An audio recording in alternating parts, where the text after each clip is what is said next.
ചില യാത്രകൾ എപ്പോഴാണ് നമുക്ക് ഏറ്റവും സ്പെഷ്യലാവുക? അത് നമുക്ക് ഏറ്റവും ഇഷ്ടപ്പെട്ട ആൾക്കാർ നമ്മുടെ കൂടെ ഉണ്ടാവുമ്പോഴല്ലേ? അതെ, അങ്ങനെയാണ് ഇന്ന് ഞങ്ങളൊരു യാത്ര പോകുന്നത്. ആക്ച്വലി മൈസൂർ ദസറ ഫെസ്റ്റിവൽ കാണാൻ പോവേണ്ടിയിരുന്ന ഞങ്ങൾ ചില സാങ്കേതിക കാരണത്താൽ വേറൊരു സ്ഥലത്തേക്കാണ് പോയിരിക്കുന്നത്. ആ സ്ഥലം എങ്ങോട്ടാണ് എന്നുള്ളത് ഞാനിപ്പോൾ പറയണോ? എന്നാ പറയല്ലേ. അതായിരുന്നു ഗോപാൽ സ്വാമി ഹിൽ, അല്ലെങ്കിൽ ഹിമവന്ത് ഗോപാൽ സ്വാമി പേട്ട ഹിൽസ്, കർണാടകയിലുള്ളത്. ഞങ്ങൾ മൂന്നാളും കൂടിയാണ് ഇന്നത്തെ യാത്ര പോകുന്നത്. അച്ഛന് ഷോപ്പ് ഓപ്പൺ ചെയ്യാനുള്ള അച്ഛൻ ഇന്ന് വന്നില്ല. പക്ഷെ നമ്മൾ പോയത് മുത്തങ്ങ വഴിയായിരുന്നു. ഈശ്വര, കുളിക്കുമ്പോൾ തന്നെ ഞാൻ വിചാരിച്ചു ഒരു ആനയെങ്കിലും കാണണേ എന്ന്. അങ്ങനെ ഒരു ആന കാണാൻ ആഗ്രഹമുള്ളത് കൊണ്ട് തന്നെയാണ് നമ്മൾ ഈ മുത്തങ്ങ വഴി പോയത്. അങ്ങനെ പോയി ഏറ്റവും ക്ലീനസ്റ്റ് സിറ്റിയിലായിരുന്നു നമ്മൾ എത്തിയത്. അതാണ് സുൽത്താൻ ബത്തേരി. സുൽത്താൻ ബത്തേരിയാണ് ഏറ്റവും ക്ലീനസ്റ്റ് സിറ്റി കേരളത്തിൽ.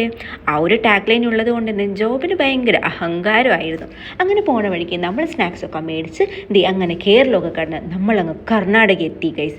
അങ്ങനെയാണ് ഒരു മൂപ്പര് ഇരുന്ന് നല്ല പഴം കഴിക്കുക കേട്ടോ. അങ്ങനെ നമ്മൾ മുത്തങ്ങ വഴി പോയിക്കൊണ്ടിരിക്കുമ്പോഴാണ് നിൽക്കുന്നു ഒരു പൂ ചോദിച്ചപ്പോൾ പൂക്കാലം തന്നെ എൻ്റെ ആനക്കുട്ടികൾ.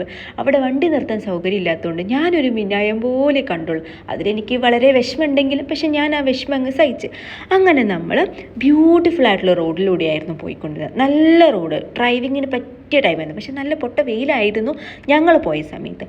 അങ്ങനെ നമ്മൾ ഗോപാൽ സ്വാമി ഹിൽസ്, ഈ ഗോപാൽ സ്വാമി ഹിൽസ് അല്ലെങ്കിൽ ഹിമവന്ത് ഗോപാൽ സ്വാമി പേട്ട, അതാണ് ആക്ച്വലി അതിൻ്റെ ഫുൾ നെയിം. നമ്മൾ പോകുന്ന വഴിക്ക് കുറേ ചേച്ചിമാർ അവിടെ ഇരുന്ന് ഉരുളക്കിഴങ്ങ് കൃഷി ചെയ്യുകയായിരുന്നു. അപ്പോൾ നമ്മൾ അവനൊക്കെ കണ്ട് ഒരു ടാറ്റയും ബൈ ബൈ ഒക്കെ പറഞ്ഞ് നെക്സ്റ്റ് പാടത്ത് കണ്ടതോ ക്യാബേജ്. ദൈവമേ, ഇങ്ങനെയാണല്ലോ നമ്മുടെ നാട്ടിലൊക്കെ ക്യാബേജ് വരുന്നത്. ഞാനപ്പോൾ കുന്താളിച്ചു.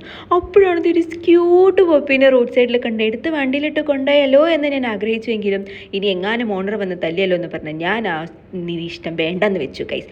അങ്ങനെ നമ്മൾ കാറൊക്കെ പാർക്ക് ചെയ്ത് ഭയങ്കര തിരക്കായിരുന്നു. നമ്മളൊരു ഉച്ച സമയത്താണ് അവിടെ എത്തിയെങ്കിലും ഭയങ്കര തിരക്കായിരുന്നു. നമ്മളവിടെ എത്തി 5 മിനിറ്റ് കഴിഞ്ഞ് നല്ല ആക്ച്വലി ഈ ഒരു ടെമ്പിളിന് ഒരുപാട് ഐതിഹ്യങ്ങളുണ്ട് കേട്ടോ.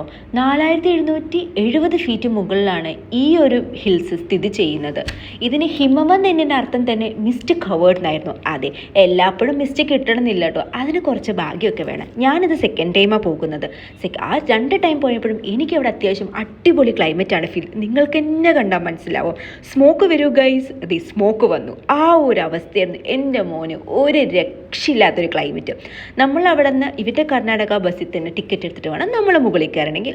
അങ്ങനെ ഞാൻ അവിടെ എത്തി. എനിക്ക് അവിടുന്ന് തിരിച്ചു വരാനേ തോന്നുന്നുണ്ടായിരുന്നില്ല. ആക്ച്വലി ജോബിനും അമ്മയ്ക്കും ചെറിയൊരു ചെവിവേദന വന്നപ്പോൾ അവർ പോവാന്ന് പറഞ്ഞുകൊണ്ട് മാത്രമാണ് ഞാൻ അവിടുന്ന് തിരിച്ചു വന്നത്. അങ്ങനെ ഞാനും അമ്മയും കൂടി ആ ഒരു ടെമ്പിളിലൊക്കെ പോയി ഒന്ന് തൊഴുതി. അത്യാവശ്യം നല്ലൊരു തിരക്കുണ്ടായിരുന്നു ആ ഒരു ടൈമിൽ നമ്മൾ പോയപ്പോൾ. എന്ത് രസമാണ് കാണാനല്ലേ, ഇത്രയും ബ്യൂട്ടിഫുൾ ആയിട്ടുള്ളൊരു പ്ലേസ്. ഈ ഒരു ക്ലൈമറ്റ് എല്ലാപ്പോഴും അവിടെ ഉണ്ടാവില്ല കേട്ടോ. പിന്നെ ഇതിന് വേറൊരു പ്രത്യേകത, ഇതിൻ്റെ ചുറ്റും എപ്പോഴും ആന ഉണ്ടാവും. അന്ന് നല്ല കോടയുള്ളത് കൊണ്ട് തന്നെ നമുക്ക് ആനനെ അങ്ങനെ വിസിബിളായിട്ട് കാണാൻ പറ്റില്ല. ഇതിന് മുന്നേ ഞാൻ പോയ സമയത്ത് കറക്റ്റ് ആന അവിടുന്ന് പുല്ല് മേയുന്ന വരെ ഞാൻ കണ്ടായിരുന്നു. So excited.